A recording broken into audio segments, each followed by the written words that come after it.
Bapak-bapak, ibu-ibu, saudara-saudara, dan anak-anakku, anggota jemaat GKJ Karangasem. Selamat pagi, Shalom. Sapaan Majelis GKJ Karangasem. Hari ini kita dahului dengan berdoa bersama. Bapa di surga, pada saat ini kami bersama-sama menghadap kehadirat-Mu, mengucapkan puji syukur dan terima kasih karena Tuhan telah mengizinkan kami semua bangun dengan badan yang sehat. Saat ini kami hendak menerima firman-Mu, kiranya Engkau berkenan membuka mata hati kami, sehingga kami dapat menerima dan melaksanakan firman-Mu dengan baik. Di dalam nama Tuhan kami Yesus Kristus kami datang berdoa dan mengucap syukur. Amin. Firman Tuhan pada saat ini diambil dari 1 Petrus bab 4 ayat 7-11. Hidup orang Kristen.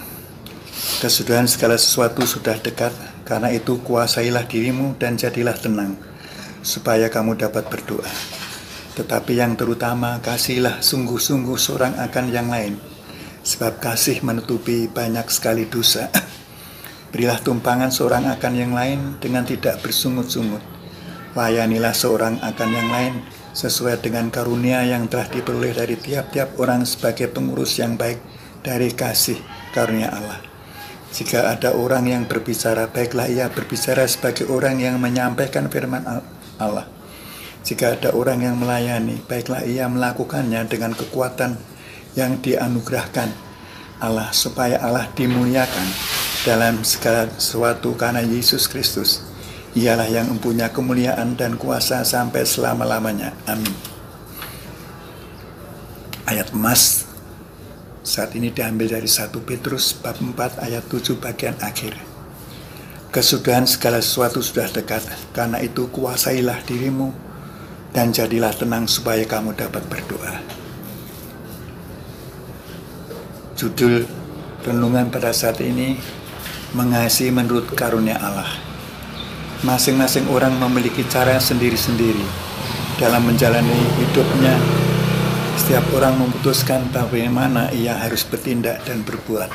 Seperti ada orang yang hidupnya penuh ambisius untuk menjadi kaya. Ada yang mengejar kedudukan, jabatan, dan kehormatan. Ada orang yang hidupnya serakah mengejar harta dunia dengan segala cara.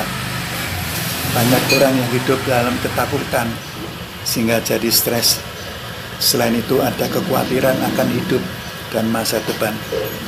Bapak, ibu, saudara, dan anak-anakku yang dikasihi Tuhan, keseruannya itu mengindikasikan tidak adanya damai sejahtera dan ketenangan dalam hidup mereka. Dengan demikian mereka telah kehilangan iman dan harapan dalam hidup mereka. Firman Tuhan mengingatkan, karena itu kuasailah dirimu, jadilah tenang supaya kamu dapat berdoa. 1 Petrus bab 4 ayat 7 bagian akhir. Pada masa kini dibutuhkan orang-orang yang dapat tenang dan menguasai diri. Sikap tenang dan menguasai diri tersebut menyebabkan seseorang tidak mudah melakukan perbuatan-perbuatan yang negatif atau yang jahat. Orang yang tenang dan menguasai diri adalah ciri hidup orang yang beriman, sebab mereka senantiasa tenang dan menguasai diri, sehingga mereka dapat berdoa, berdialog dengan Tuhannya dengan baik. Sudah semestinya orang percaya bersikap tenang dan menguasai diri, dikarenakan hidupnya memperoleh jaminan dari Allah. Sangat penting untuk memahami bahwa kita beroleh kasih karunia dari Allah. Allah memberi berkat dan menjamin berkat bagi kehidupan kita. Kita telah beroleh kasih yang besar dari Allah. Karena itu diperintahkan, kasihilah sungguh-sungguh seorang akan yang lain. Karena itu diperintahkan, kasihilah sungguh-sungguh seorang akan yang lain. Sebab kasih menutupi banyak sekali dosa. 1 Petrus bab 4 ayat 8. Berbuat kasih adalah wajib dilakukan oleh mereka yang di dalam Tuhan. Bukan sebatas ucapan saya mengasihi, tapi betul-betul diwujudkan dalam perbuatan nyata yang dapat dirasakan oleh setiap orang yang membutuhkan. Perbuatan-perbuatan kasih harus sesuai dengan kondisi orang yang berada di sekitar kita. Mungkin ada yang membutuhkan tumpangan atau pelayanan, maka kita harus melakukan semuanya dengan tulus. 1 Petrus bab 4 ayat 9 dan 10. Jangan ada yang melakukan karena terpaksa atau karena kewajiban, tapi laksanakan dengan dasar iman yang benar, karena tiap orang yang mengasihi dengan sungguh-sungguh berarti muliakan Allah. Amin.